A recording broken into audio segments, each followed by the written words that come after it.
In the meanwhile, God is observing the whole story.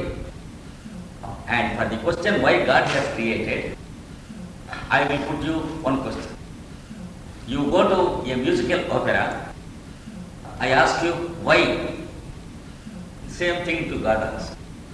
It is a truth which should be properly understood. There is nothing untrue in all these ancient concepts. But in the modern age, we lost the links to understand them, that's all. I will explain you what the original sin is. It is the cause which gives us the tendency to misbehave in this world.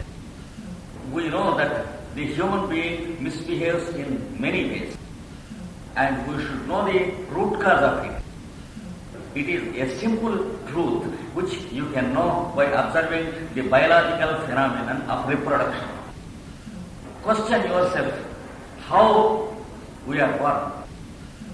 We are born of two activities. One is creation and the other is procreation. The first is the creation of nature from which we came. The second is the process of reproduction that is conducted by the parents. So, through the creation we came first, and through reproduction we came next into this world. Through reproduction, our body and mind and senses came to us. Through creation, we came to us. We are the eternal principle, and the body, mind and senses are dying principle. These bodies die again and again. So, the temporary and dying principle came to us through reproduction, whereas the eternal principle came to us through creation. And when reproduction took place between our parents, what was the driving force? What was the motive? It was what we call attraction and sex. So, through sex we came. Through physical attraction we came into this world. Through emotion we came. That is what is called original sin. The word original means that which belongs to our origin. So we are all the products of sex and emotion and temptation. Inevitably, we have the indelible stamp of this aspect upon us, every one of us. That is why we are conditioned by sex, every one of us, in our ages and motives. This stamp is cleared off and we are purified from this indelible stamp of temptation and lower taste. We do not understand who we are originally. So there is a process of divine science and God science through which we can wash off the original sin above matter and mind and emotion and temptation. Our relationship with God, because of all sin and all crime and all misbehavior of the human being in this world. Not that sex is bad, not that the relationship between man and woman is bad, but the temptation aspect of it is bad. One can enjoy everything without being affected by karma. But for the sake of enjoyment, we should not transgress the law of nature. If we can understand the difference between the two, we can cross the stage of original sin by the grace of God. Then we understand how God is our Father and we are His child. This is in short. But it requires much more explanation. But in this direction, we have to proceed to understand the scripture. When there are the glaciers in the North Pole, and if there is one ice block among the millions and millions of glaciers in the North Pole, that one ice block is bound to be one with all the glaciers. And its existence is bound to be based on the temperature modulations of all the glaciers. Similarly, the scripture which we call the starry sky proves that we are one ice block among the millions and millions of the glaciers. We have to remember that we have no separate existence of our own. Only for practical and day-to-day experiences or conveniences we have a separate existence. And only for physical needs and mental purposes we have a separate existence. But for that, if we go deeper into our existence, we have no separate existence of our own, and we are inseparably one with all the universe, and with every one of the atom, and with every one of the millions and billions of solar system. We are one inseparable.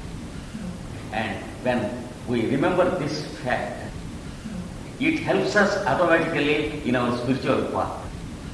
Sometimes it gives us a little bit, a hint of how to behave in the future, because it throws a few hints about our immediate future also in the name of astrology and higher sciences. We can take the hint as God's message, and we can behave accordingly and do what is expected of us. There ends our duty. But if we believe that future and astrology are independent truths, then we go into self-deception, because we are failing to understand the whole thing on the background. Only as long as we understand the whole thing on the whole setup, we can use the wisdom that is given to us by nature properly. But one who is an exclusive astrologer, who believes only in astrology, forgetting the background of God consciousness, then he fails. That is all. We were speaking about the 8 steps of yoga practice. A part of the first step, yama, has been explained yesterday. Now we will take up the remaining aspects of yama and the other 7 aspects. About these 8 aspects, Patanjali explains one more point. He explains us the benefit of practicing these 8 aspects separately. There will be an elimination of impurities. Impurities will be there on 3 planes of existence. The first is in the physical body. When there is something wrong with the food and drink, first there will be physical impurities. Apart from the toxic effects of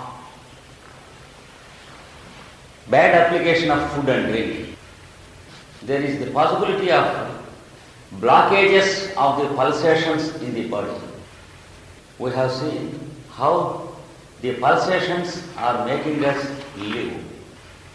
The pulsation that takes place in the lungs and the heart exists in all the other parts of the body also. It exists in the form of peristalsis of the muscles and nerves.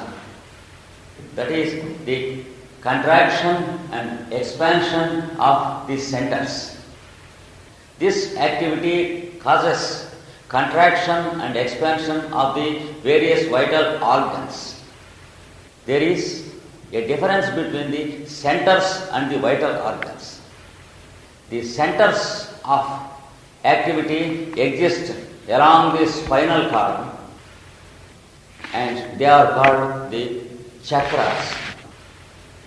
in the early stage of practice. And in an advanced stage, they are called the lotuses or padmas. There are two stages in the functioning of the centers. One stage is functioning due to the tension of force. That is, there will be a tension from center to circumference, and there will be a tension from circumference to center. These two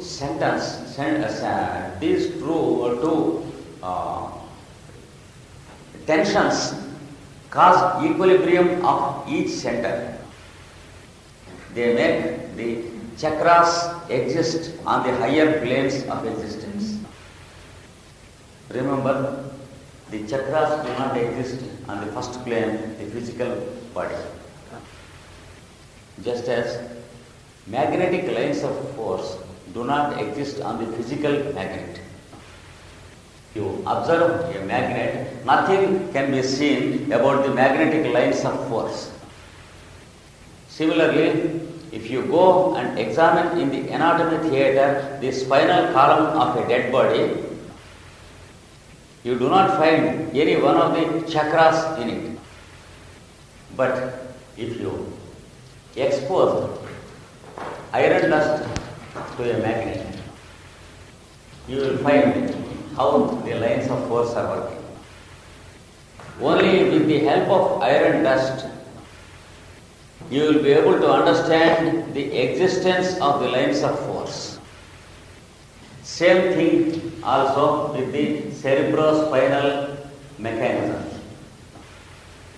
You will never find any centers in the cortical tissue or the tissues of the spinal column. But just as there are lines of force in the magnet, just as you can detect them by using the iron dust only, you can detect the functions of the existence and the functions of the chakras only by the functions they do. And that's too when you try to locate them through the process of meditation. And some of these centers are called the 6 chakras. There are many centers given in the ancient scientific books of Sanskrit. There are 360 centers located by the ancient scientists who are called the scientists of the tantras. And especially there is one tantra called Sri Tantra. It gives us a complete key of all the centers and their workings. And also a keyboard which can be used to stimulate these centers. Just as the typewriting machine has its own keyboard, these centers have their own keyboard to work. And just as anyone who has practiced typewriting can use the keyboard, a master in the Tantra science can use the keyboard of these 360 centers. And we are daily using it without knowing the mechanism and having a mastery over the keyboard. If you think for a few minutes about the mechanism of our thoughts being translated into sentences, and the sentences being translated into words, words being translated into syllables, syllables being translated into sounds, and sounds being liberated through the vocal cord, you will understand how we are using the keyboard even without knowing it. To utter any syllable requires a conscious attempt. but we are automatically using it because it is working through instinct. This is what is called the blind way of using the keyboard. But there is a conscious way of using the keyboard, and it is what is called the sacred science Tantra. The keyboard includes sound, light, color, shape, smell, taste. The keyboard has an alphabet of all these aspects. The centers 360 can be touched properly through with the help of the keyboard. A total self-sufficient explanation of the keyboard and the way how to master it and practice it is given in that branch of the science which is called Shri Tantra. And for the present, it is enough for us to know that the centers exist along the spinal cord. Only 6 of the centers are explained as the 6 chakras, and the 7th called the 1000-petaled lotus. And each chakra makes a vibration like this. That is expansion and contraction.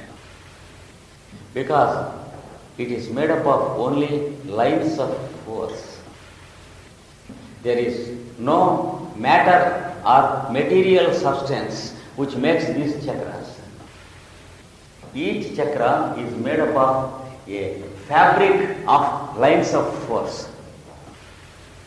It exists only in the form of vibrations, and it is not static. Even when it is not having any movement, it is not static. When it comes to stability, even then it is only a voice of many thousands of vibrations, just like the existence of an atom. And this produces a peristaltic movement on the higher planes of existence. For example, the second or the vital plane called prana or pulsation in Sanskrit, and the mental plane. This works upon the physical matter and causes some behavior in the tissues of the physical body. Just as magnetic lines of force cause a behavior in magnets. You know how when two magnets are brought together, they attract each other when you bring the unlike poles, and they repel from each other when you bring like poles together. This is not the behavior of the physical substance of the magnet. The behavior of the magnets exists on the invisible plane of forces.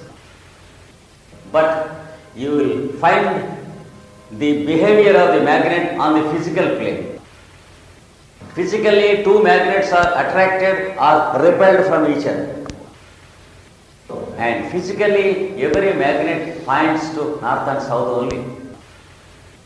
Just as this physical behavior of the magnet is due to the invisible, non-physical lines of force, the physical behavior of the tissues in our body is due to the lines of force working in the centers. And since each center works as a little chakra, that means a wheel A wheel which produces contraction and expansion. The same thing is being produced by many physical centers. That is the reason why the lungs produce expansion and contraction, makes us breathe. This is the reason why the heart contracts and expands. And this is the reason of the pulsation of the heart. And the same thing makes the vascular system contract and expand. That's the reason why the blood is properly circulated through the blood vessels. And as long as our behavior with food and drink, rest and work, sleep and sex are in accordance with the laws of nature, then these functions take a normal course of action, just as in the case of animals and plants. But unfortunately, the human being interferes with the action of his instrument, because he can eat when he is not hungry and he can drink when he is not thirsty. Whereas the animals and the plants cannot do it. They are protected by nature and functions take naturally. That's the reason why in all the major tantras, the first 3 chapters, he describes 3 stages of behavior. One is called human behavior. 2 is called animal behavior. 3, divine or natural behavior. In Sanskrit, the first is called Manushya Bhava. The second is called Pashu Bhava. The third is called Devi Bhava. Bhava means behavior. And normally we exist in the first stage of behavior, not natural. Then we are expected to practice Pashu Bhava. That is, train yourself to eat only when you are hungry, drink only when you are thirsty, and have sex only when it is season. Then you will recede into nature from the unnatural behavior of the human fellow. So, from intellectual behavior, we are expected to go back a few steps to the natural behavior. And then we can have a precise way of doing things. And then you can step into the divine behavior, that is self-conscious behavior of every plane. The third step is what we call yoga practice. It is better to know this before we know the other steps of yoga. And this activity of the chakras makes the digestive organs also function with peristalsis. See how the gaster begins to vibrate when food is being digested. See how the small intestines begin to act like snakes and they move when the digestion takes place. And see how the large intestine makes peculiar movements in producing the act of elimination. See how the bladder indicates the elimination of urine when it is time. All these functions are being conducted by the energy centers. And when something is wrong with our behavior in terms of food and drink, sleep and sex, there is an automatic blockage of one of the centers, and there is a corresponding blockage in the physical organs. The result is disturbance in digestion and constipation and urine not being properly eliminated, or unnecessary repeated elimination of urine, various secretions from various parts of the body that are not natural. And all these impurities will be cleared off by following the 8 steps of yoga. So Patanjali explains how the 8th step eliminate the impurities. Not only on the physical plane, but also on the vital and the mental planes. The impurities on the physical plane will work as constipation, etc. Impurities on the vital plane, they work as strange sensations that are not desirable.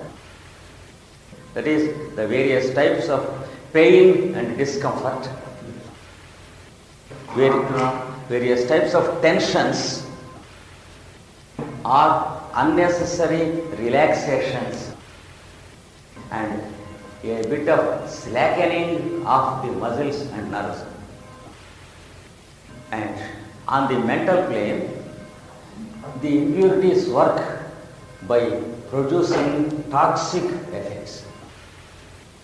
That is, unnecessary sleepy nature, sometimes too much of sleep, sometimes disturbance in sleep, sometimes insomnia, no sleep at all, sometimes hyperactivity of the mind.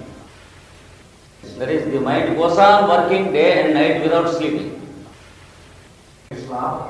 And sometimes anger, jealousy, fear, depressions, nervosities, and various psychological and psychic disturbances, which can never be cured by medicine, because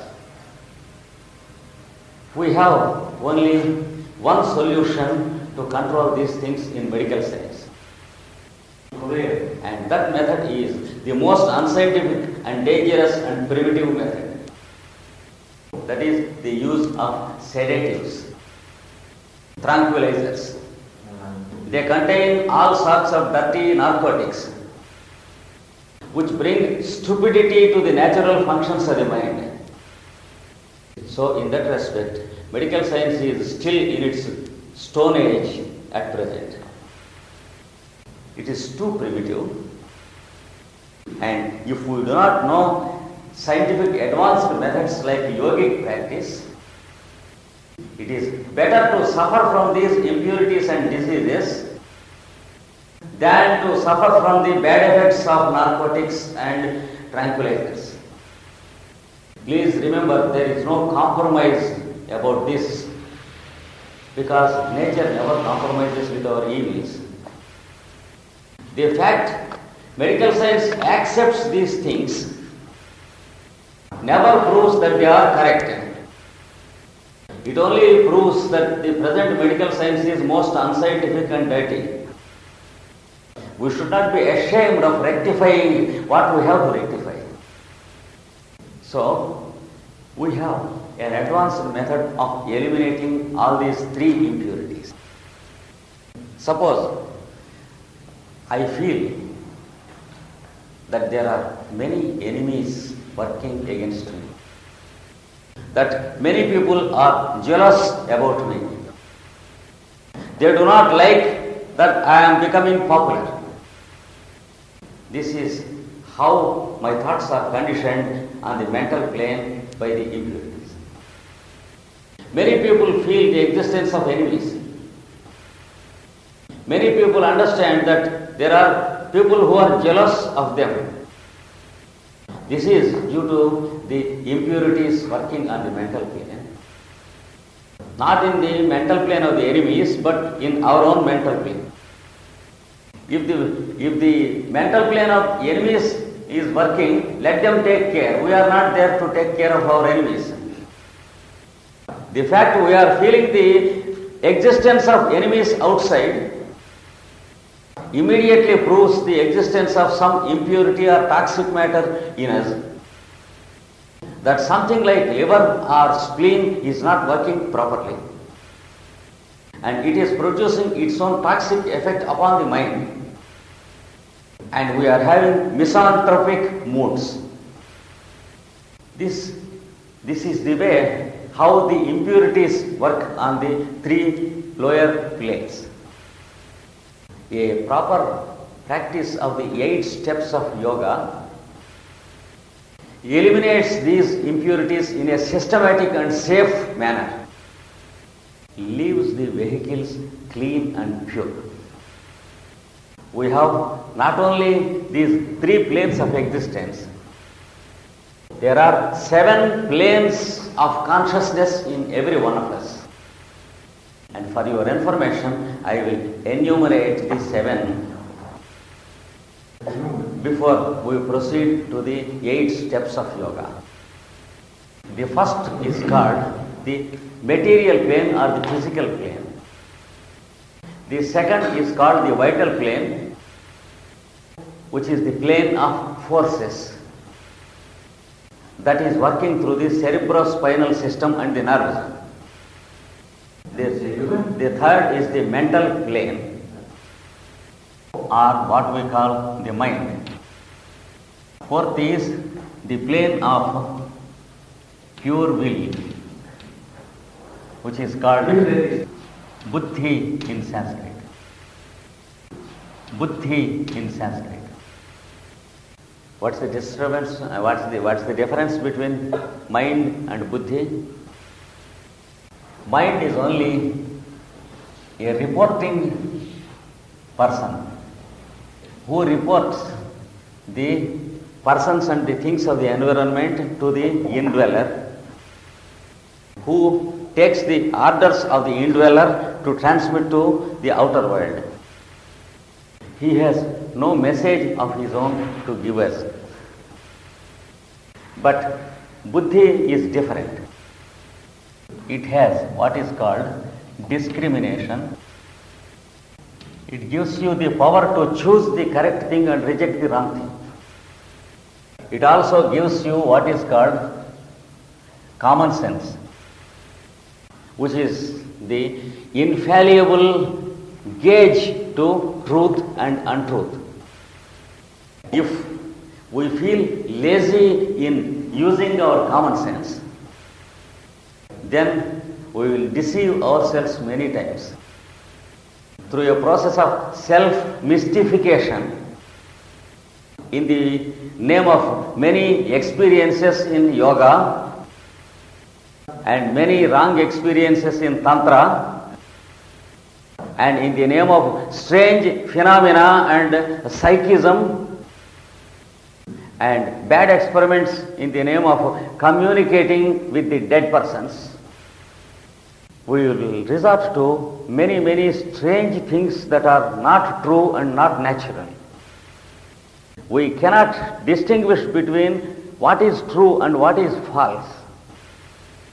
So, buddhi is the plane of discrimination and common sense.